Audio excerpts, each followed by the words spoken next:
아브라함 때에 첫 흉년이 들었더니 그 땅에 또 흉년이 들매 이삭이 그랄로 가서 블레셋 왕 아비멜렉에게 이르렀더니 야훼께서 이삭에게 나타나 이르시되 애굽으로 내려가지 말고 내가 내게 지시하는 땅에 거주하라. 이 땅에 거류하면 내가 너와 함께 있어 네게 복을 주고 내가 이 모든 땅을 너와 네 자손에게 주리라. 내가 네 아버지 아브라함에게 맹세한 것을 이루어 네 자손을 하늘의 별과 같이 번성하게 하며 이 모든 땅을 네 자손에게 주리니 네 자손으로 말미암아 천하 만민의 복을 받으리라. 이는 아브라함이 내 말을 순종하고 내 명령과 내 계명과 내 율례와 내 법도를 지켰음이라 하시니라. 이삭이 그랄에 거주하였더니 그곳 사람들이 그의 아내에 대하여 물으매 그가 말하기를 그는 내 누이라 하였으니 리브가는 보기에 아리따움으로 그곳 백성이 리브가로 말미암아 자기를 죽일까 하여 그는 내 아내라 하기를 두려워함이었더라. 이삭이 거기 오래 거주하였더니 이삭이 그 아내 리브가를 껴안은 것을 블레셋 왕 아비멜렉이 창으로 내다본지라. 이에 아비멜렉이 이삭을 불러 이르되 그가 분명히 네 아내거늘 어찌 네 누이라 하였느냐. 이삭이 그에게 대답하되 내 생각에 그로 말미암아 내가 죽게 될까 두려워함이라. 아비멜렉이 이르되 네가 어찌 우리에게 이렇게 행하였느냐. 백성 중 하나가 네 아내와 동침할 뻔하였도다. 네가 죄를 우리에게 입혔으리라. 아비멜렉이 이에 모든 백성에게 명하여 이르되 이 사람이나 그의 아내를 범하는 자는 죽이리라 하였더라. 이삭이 그 땅에서 농사하여 그의 100배나 얻었고 야훼께서 복을 주심으로 그 사람이 창대하고 왕성하여 마침내 거부가 되어 양과 소가 떼를 이루고 종이 심이 많음으로 블레셋 사람이 그를 시기하여 그 아버지 아브라함 때에 그 아버지의 종들이 반 모든 우물을 막고 흙으로 메웠더라. 아비멜렉이 이삭에게 이르되 네가 우리보다 크게 강성한즉 우리를 떠나라. 아멘. 오늘 우리에게 좋은 일이 일어납니다. 오늘 우리에게 반드시 좋은 일이 일어납니다. 우리가 늘 믿음으로 고백하고 우리의 삶을 늘 좋은 것들로 좋은 일로 채워갈 수 있게 되기를 바랍니다. 염려하고 걱정하고 근심하는 것은 하나님이 기뻐하시는 삶이 아닙니다. 하나님께서 원하시는 것은 우리 삶에 문제가 있고 어려움이 있더라도 늘 감사하고 기뻐하고 기도하면 하나님께서 그 기도를 반드시 들으시고 우리에게 응답해 주십니다. 오늘 믿음의 고백으로 복을 받는 저와 여러분 되시기를 주님의 이름으로 축복합니다. 제목을 한번 따라해 주시기 바랍니다. 이삭을 복 주시는 하나님. 오늘 우리가 읽었던 말씀을 보면 이삭이라고 하는 사람이 나옵니다. 아브라함의 아들이죠. 아브라함의 뒤를 이어서 약속의 땅에 살아갑니다. 지금 이삭이 거하는 곳은요, 하나님이 약속해 주신 젖과 꿀이 흐르는 가나안 땅에 거하고 있습니다. 가나안 땅, 약속의 땅에 살았음에도 불구하고 여전히 거기에는 그들의 앞길을 방해하는 사람들이 있습니다. 하나님을 알지 못하는 이방인들이 그곳에 득실되고 있습니다.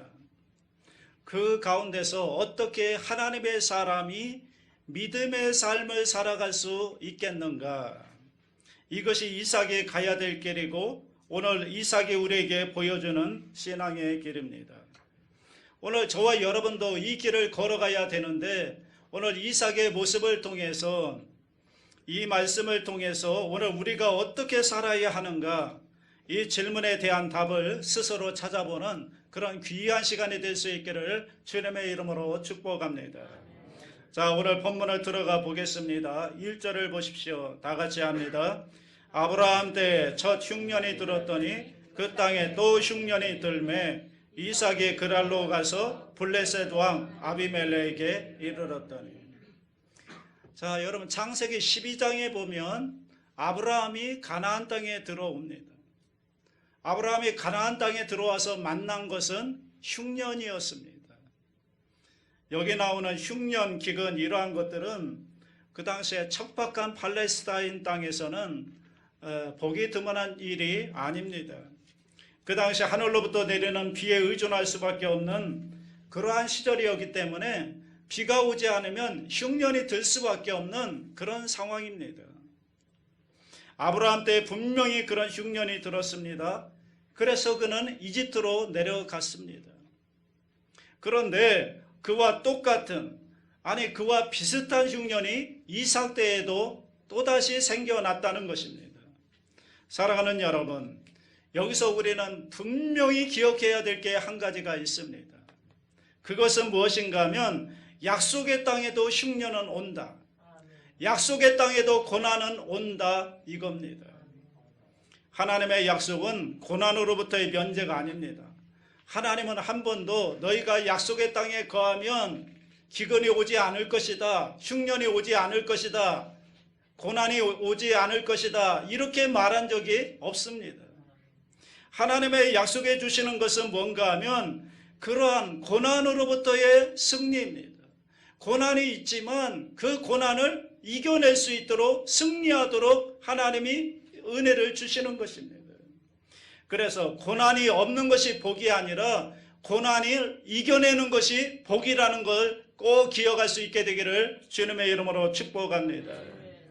자, 흉년이 드니까 이삭이 어떻게 하죠? 그랄이라고 하는 지역으로 내려갑니다. 그 당시 이삭이 거주하고 있던 지역은 부엘세바 지역에 있는 하갈의 우물 곁, 소위 부엘라에로이라고 하는 곳인데, 그곳에 흉년이 들어서 그곳에 살 수 없으니까 그곳에서 옮겨서 그랄이라고 하는 지역으로 옮겨갑니다. 그랄은 여러분이 잘 아시는 블레셋 지역 땅입니다. 그리고 여기에 나오는 아비멜렉이라는 말은요, 블레셋 왕의 호칭입니다. 예를 들면 바로, 그 이집트 애굽의 왕을 바로, 영어로는 파라오 이렇게 말하지 않습니까? 이와 마찬가지로 블레셋의 왕, 지도자를 가리켜서 아비멜렉이라고 하는 겁니다. 자, 2절 보십시오. 다 같이 합니다. 야훼께서 이삭에게 나타나 이르시되 애굽으로 내려가지 말고 내가 네게 지시하는 땅에 거주하라. 본문을 보면 이삭이 아마도 그 그랄을 거쳐서 이집트, 애굽으로 내려갈 계획을 가지고 있었던 것 같습니다. 이것을 아시는 하나님께서 이삭에게 나타나서 너 흉년이 들었다고 해서 애굽으로 내려가지 말아라, 이렇게 말씀하십니다.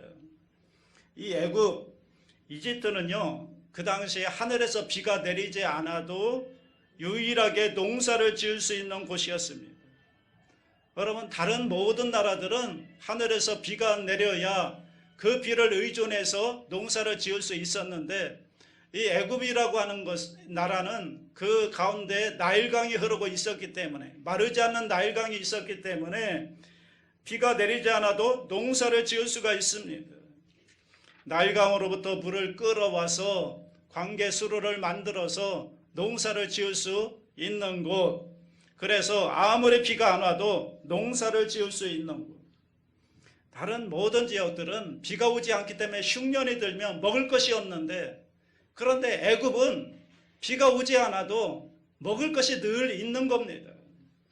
그래서 그 지역에 있는 모든 다른 사람들, 다른 모든 나라들은 흉년이 들거나 기근이 들면 늘 이집트로 내려가서 양식을 구해 오는 겁니다. 그런데 하나님께서 그 이집트로 가지 말아라. 여러분, 우리가 상식적으로 생각해 보십시오. 자, 양식이 떨어졌습니다. 먹을 게 없습니다. 그러면 당연히 어떻게 해야 됩니까? 양식이 있는 이집트로 내려가서 양식을 구해야 되는 겁니다. 애굽으로 내려가야 되는 겁니다. 그런데 하나님께서 가지 말라고 하십니다.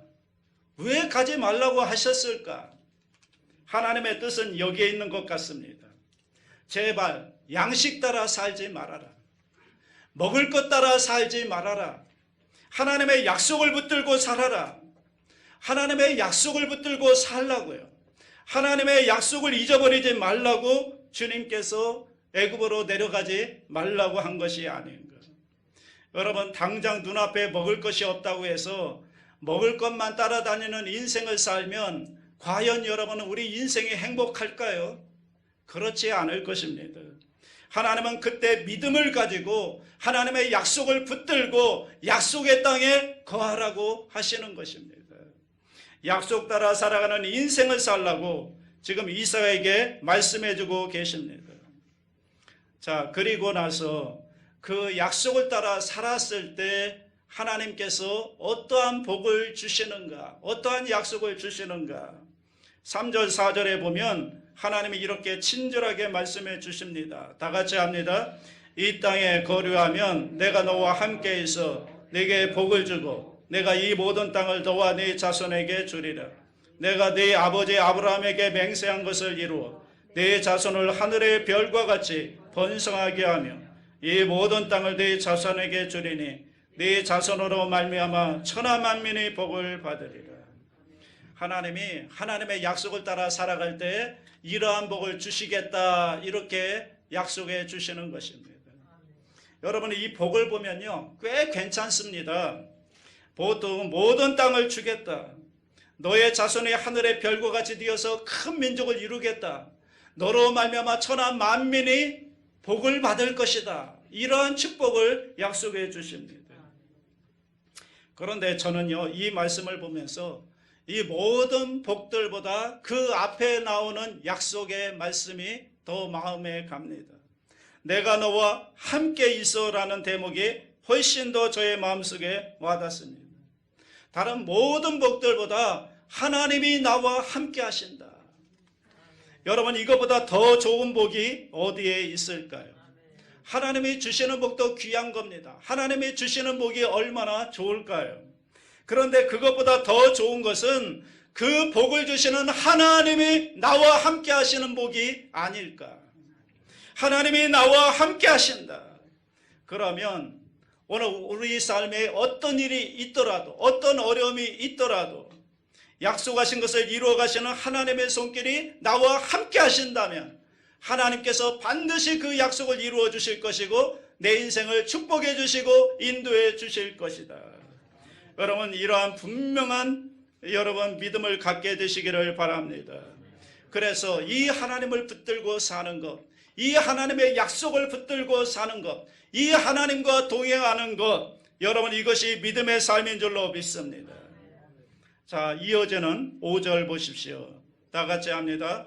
이는 아브라함이 내 말을 순종하고 내 명령과 내 계명과 내 율례와 내 법도를 지켰음이라 하시니라.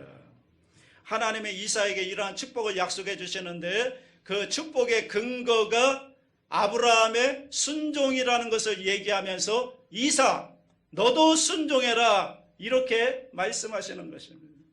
여기에 나오는 내 명령, 내 계명, 내 율례, 내 법도, 이것은 율법을 가리키는 말인데 그 당시에 이스라엘 사람들에게는 아주 친숙한 용어들입니다. 아브라함이 이 약속을 붙들고 그 말씀에 순종했더니 이러한 복을 받았다. 그러니까 이삭 너도 하나님의 약속의 말씀을 붙들고 그 말씀에 순종하며 살면 너에게도 이러한 복이 있을 것이다, 이렇게 말씀하는 거죠. 그 하나님을 믿는 것, 그 약속해 주신 하나님을 믿는 것, 하나님이 주신 복이 아니라 약속이 아니라 약속해 주시는 하나님, 복을 주시는 하나님의 인격을, 그 변치 않는 하나님의 사랑을 신뢰하는 것. 그래서 여러분, 신앙인은요 조건 아래 살아가는 사람들이 아닙니다. 부모가 우리에게 물려준 조건, 이 세상이 규정해 주는 조건, 그 조건과 환경에 따라 살아가는 사람은 믿음의 사람이 아닙니다. 믿음의 사람들은요 조건 따라 사는 사람들이 아니라 오직 하나님께서 우리에게 약속해 주신 그 약속을 붙들고 살아가는 사람, 우리에게 약속해 주신 그 말씀을 붙들고 살아가는 사람들이 믿음의 사람들인 줄로 믿습니다.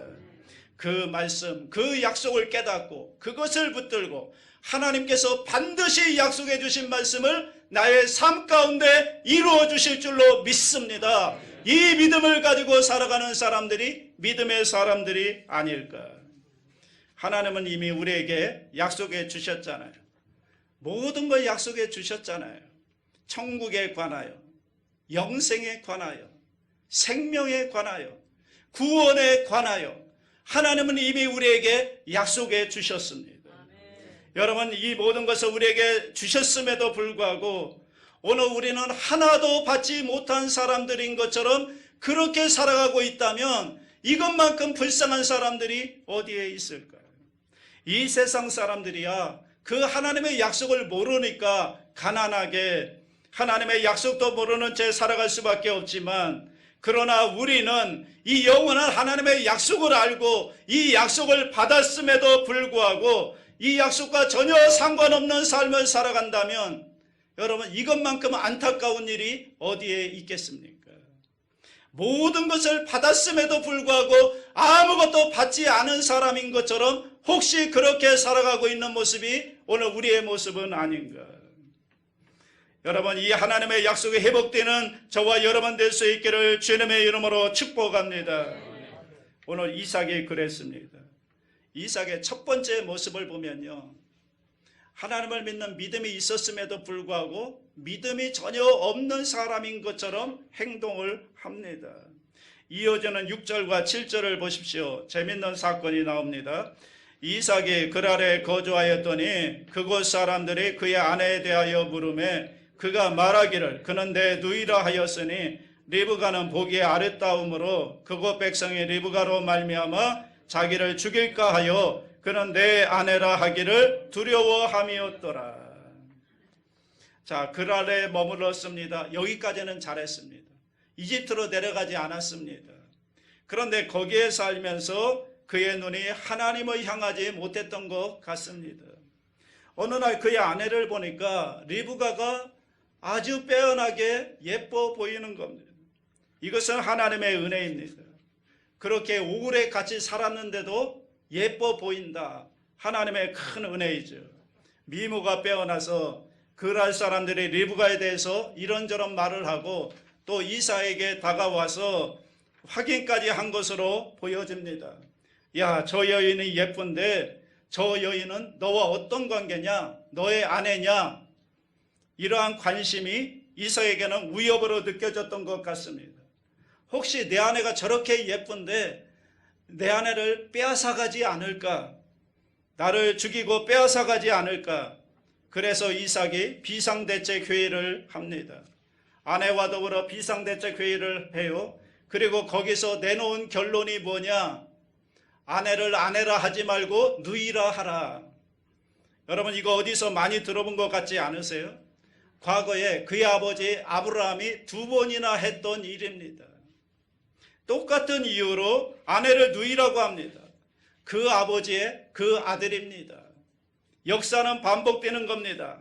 혹시 여러분 집에서 자녀가 속을 썩이고 있습니까? 그러면 그 자녀 나이 때 여러분의 옛날의 모습을 생각해 보면 여러분의 모습 속에서 자녀의 모습을 볼 수가 있을 것입니다. 여러분, 역사는 반복됩니다. 그런데 그 거짓은 오래가지 못합니다. 결국 들통이 나죠. 9절입니다. 다 같이 합니다. 이에 아비멜렉이 이삭을 불러 이르되 그가 분명히 네 아내건을 어째 내 누이라 하였느냐? 이삭이 그에게 대답하되 내 생각에 그로 말미암아 내가 죽게 될까 두려워하였습니다. 둘이 오빠랑 동생이라고 했는데 여러분, 그런데 그게 언제까지 지속되겠습니까? 결국에는 부부임이 탄로가 납니다. 그러니까 아비멜렉이 이삭을 불러서 책망하는 겁니다. 왜 그랬느냐라고 질책을 합니다. 그랬더니 뭐라고 그래요? 내 생각에는 그로 말미암아 내가 죽게 될까 두려워했기 때문입니다. 여러분, 지금 이삭의 두려움에 떨고 있습니다. 두려워하고 있습니다. 여러분, 믿는 사람에게요, 믿음이 떠난 자리에는 반드시 두려움이 찾아오게 되어 있는 것입니다. 믿음이 떠나면 거기에 두려움이 올 수밖에 없는 거예요. 그리고 두려움 가운데 모든 것을 바라보면 불안할 수밖에 없는 것입니다. 여러분, 아내가 예쁘다는 게 얼마나 감사한 일입니까? 하나님의 얼마나 큰 축복이고 은혜입니까? 그런데 그 하나님이 주신 복이 그의 마음에 두려움으로 사로잡히니까 그 축복이 오히려 독이 되는 것입니다. 그것이 불안의 요소가 되는 거죠. 혹시 사람들이 내 아내가 저렇게 예쁜데 나를 죽이고 내 아내를 빼앗아가지 않을까? 이러한 두려움 가운데 있는 겁니다. 아직 일어나지 않았어요. 그런데 일어나지 않았는데 두려움에 사로잡히다 보니까 그러한 상상을 하게 되고 결국에는 그 상상이 현실이 되는 그러한 결과를 초래하게 된 것입니다. 이삭의 그 두려움 속에서 그 생각 속에는 하나님이 없었다고요. 그 순간 하나님을 의지하지 못했다고요. 하나님이 없으니까, 하나님이 떠나니까 세상이 두려워지기 시작하는 것입니다. 여러분 잘 보세요. 하나님의 사람이 하나님을 떠납니다. 그러면 세상이 두려워집니다. 그러면 그 결과 그 두려움 속에 살아갈 때 세상은 그 하나님의 사람을 아주 우습게 여기는 것입니다. 지금 아비멜렉이 믿음의 사람 이삭을 질책하고 있잖아요. 너 왜 그랬느냐? 네가 하나님을 믿는다고 하면서 어떻게 네가 그러한 일을 할 수 있느냐? 믿지 않는 사람이 하나님을 믿는 이삭을 질책하고 있다고요. 오늘 여러분 혹시 우리의 모습은 이렇지 않나요? 언제부터인지 세상이 교회를 향하여 질책하기 시작합니다. 여러분 교회가 세상을 걱정해야 될 텐데 요즘 보면 세상이 교회를 걱정하고 세상이 교회를 질책하고 있는 모습입니다. 그 이유는 어디에 있을까요? 혹시 우리가 어느 때부터인가 예수 믿는 우리들의 생각 속에 하나님을 떠나고 하나님을 멀리하고 그러다 보니까 그 하나님이 없는 빈자리에 두려움이 가득 차서 그런 것은 아닌가. 그러다 보니 세상이 우리를 우습게 봅니다. 세상이 교회를 우습게 봅니다. 세상이 더 이상 교회를 두려워하지 않습니다. 여러분 다시 우리가 하나님 앞에 서야 합니다. 다시 하나님이 우리의 삶 가운데 우리 생각 가운데 하나님이 오셔야 됩니다. 하나님이 계셔야 됩니다. 우리가 하나님을 바라볼 수 있어야 합니다. 그래야 여러분 우리가 이 두려움으로부터 벗어날 수 있지 않을까요? 이 하나님의 약속을 붙들고 나아가는 것 어떻게 회복할 수 있을까? 그 다음에 이어지는 에피소드를 보면 좀 이해가 안 되는 부분이 있습니다. 이해할 수 없는 게 지금 이삭이 잘못했잖아요.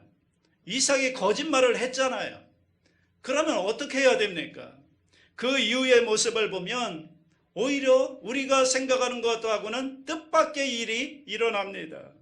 이삭은 이 일로 인해서 아비멜렉으로부터 예상밖의 대우를 받습니다. 11절 보십시오. 다 같이 합니다. 아비멜렉이 이에 모든 백성에게 명하여 이르되 이 사람이나 그의 아내를 범하는 자는 죽이리라 하였더라. 여러분 이삭이 잘못했으니까 네가 잘못했으니까 그랄 땅을 떠나라. 이곳을 떠나라. 이렇게 추방령을 내려야 정상이지 않습니까? 그런데 추방령이 아니라 오히려 보호령을 내립니다. 아무도 건들지 말아라. 왕의 명령으로 이삭과 그의 가족을 건들지 말아라. 식솔들을 보호해 줍니다. 이것만이 아니에요. 12절 13절 보면 더 이해가 안 됩니다. 다 같이 합니다. 이삭이 그 땅에서 농사하여 그의 100배나 얻었고 야훼께서 복을 주심으로 그 사람이 창대하고 왕성하여 마침내 거부가 되어. 여러분 지금 이삭은 아브라함의 뒤를 이어서 살고 있습니다. 아브라함은 정착해서 농사 짓는 사람이 아니었습니다. 유목민이었습니다. 가축을 몰고 다니면서 소와 양과 염소들을 몰고 다니면서 여기저기 옮겨 다니면서 살았던 그런 사람입니다. 그런데 지금 흉년 때문에 이삭이 잠깐 그랄이라고 하는 지역으로 내려와서 거주하고 있고 그리고 그곳에서 농사를 지은 겁니다. 어쩌면 농사를 이삭이 처음 지었을 거예요. 그런데 농사를 처음 지었는데 그 농사가 얼마나 잘 됐던지 100배의 열매를 거두었다. 여기 100배라고 하는 것은요, 심은 것의 100배일 수도 있고 다른 사람의 100배일 수도 있는 겁니다. 왜냐하면 지금 이삭은 농사라고는 지어본 적이 없는 유목민이었다니까요. 그런데 그랄 땅에 와서 처음으로 농사를 지었는데 그 주변 사람들은 전부 뭡니까? 농사의 전문가들이에요. 평생 농사만 짓고 살았던 사람들인데, 그런데 농사의 경험이 많은 사람들이 농사를 지었음에도 불구하고 그 가운데 유독 처음으로 농사를 지었던 이삭이 그 땅에서 농사를 지어서 100배의 열매를 거두었다. 이건 거의 불가능한 일입니다. 그런데 그 비결이 뭘까요? 이삭이 100배의 복을 받은 비결이 뭘까요? 성경은 분명하게 그 이유를 말합니다. 야훼께서 복을 주심으로. 하나님께서 복을 주셨기 때문에 이러한 역사가 일어난 것입니다. 그뿐만이 아니에요. 이어지는 14절 15절 보십시오. 다 같이 합니다. 양과 소가 떼를 이루고 종이 심이 많으므로 블레셋 사람이 그를 시기하여 그 아버지 아브라함 때에 그 아버지의 종들이 판 모든 우물을 막고 흙으로 메웠더라. 여기서 끝난 게 아니에요. 100배의 열매만 거둔 것이 아니라 거기 보니까 가축들도 동시에 같이 늘어납니다. 또 종들도 사람들도 더 많이 늘어납니다. 여러분, 이것은 대단히 이례적인 일입니다. 생각지 못했던 일입니다. 아내를 동생이라고 속였는데 그것을 속임을 당했던 아비멜렉이 나서서 이삭과 그의 가족들을 보호해 주지 않는가. 식량을 구하러 들어간 땅에서 오히려 상상할 수 없는 놀라운 축복을 받게 되었다. 어느 정도인가 하면요, 그 지역에 살고 있는 사람들이 시기할 정도로 엄청난 복을 받은 거예요. 야, 이거 들어온 돌이 박힌 돌을 빼내네. 이래서 쫓아낼 정도로 이삭이 엄청난 복을 받은 것입니다. 그 비결이 뭐라고요? 야훼께서 복을 주심으로. 하나님께서 복을 주셨기 때문에 이러한 역사가 있었다는 겁니다. 그러면서 여러분, 이삭에게는 이 믿음이 생겨난 것입니다. 어떻게 해야 복을 받는지. 하나님이 복을 주셔야 되는구나. 하나님이 지켜주셔야 내가 복을 받는구나. 내가 거짓말까지 해서 내 아내를 누이라고 하면서까지 내 아내를 지키려고 했는데 그래서 지켜지는 것이 아니구나. 내가 노력한다고 해서 내가 복을 받는 것이 아니구나. 하나님이 복을 주시고 하나님이 지켜주시고 하나님이 함께 하셔야 그래야 내가 복을 받는구나. 여러분, 이 복의 근원이 누구인지를 지금 이삭은 깨닫고 있는 것입니다. 그 뒤에 나오는 일련의 과정들을 보시면 변화된 이삭의 모습을 보게 됩니다.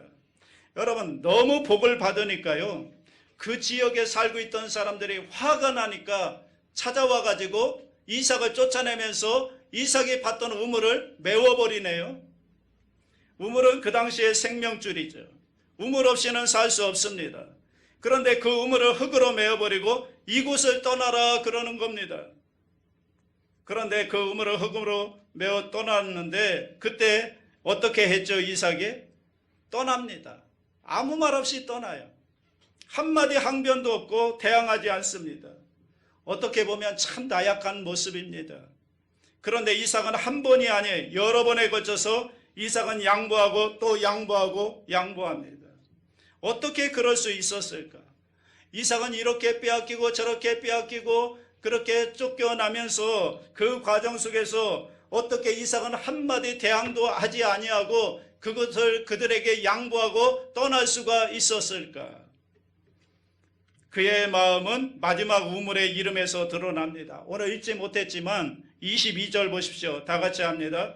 이삭이 거기서 옮겨 다른 우물을 봤더니 그들이 다투지 아니하였으므로 그 이름을 르우봇이라 하여 이르되 이제는 야훼께서 우리를 위하여 넓게 하셨으니 이 땅에서 우리가 번성하리로다 하였더라.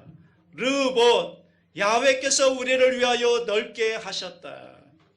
여러분, 언제부터인지 그의 의식 속에는 이제 하나님이 자리 잡기 시작한 겁니다.